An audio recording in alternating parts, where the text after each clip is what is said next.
જય શ્રી રામ, જય હનુમાન મિત્રો. આજ તારીખ થઈ 26 અને મંગળવાર. આગળને ફેસબુકમાં એક વિડીયો જોયો મેં. જાનકીજીનું ઘોર અપમાન કરે છે એવો એક વક્તા છે જિજ્ઞેશ દાદો કરીને, કોક રાધે રાધે વાળો.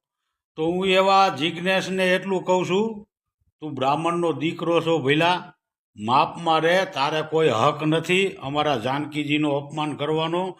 એમાંય ખાસ કરીને તું વ્યાસપીઠ ઉપર બેહીન અને ઘોર એનું અપમાન કરસ, બફાત કરસ. તું રહેવા દે.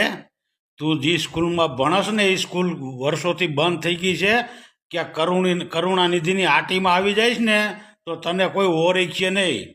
એક તો તું બ્રાહ્મણનો દીકરો, તને વધારે કહેવું હું. અને તું સોશિયલ મીડિયામાં માફીનો એક વિડીયો મેલ દે, નકર તારોય વરઘોડો નીકળશે. હા, એ તને હજી મનમાં ફાંકો હોય તો કાઢી નાખી ગયો. અને હું તો જે વક્તા છે એને એટલું કહું છું કે દેવી દેવતાઓનું કે કોઈ સમાજનું અપમાન કરવાનો કોઈ હક નથી. અને જે અપમાન કરશે ને એને એની વાંહે કાયદેસર કાર્યવાહી થાય.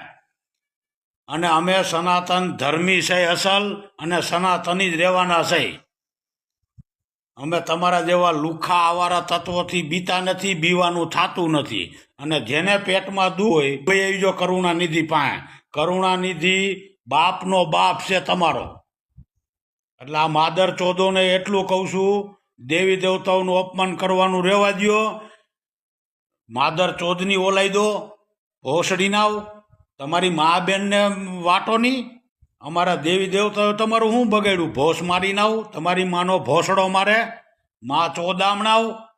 તમારી બહેનનો પીકો મારું લંડાવ, ભોસ મારી નાવ.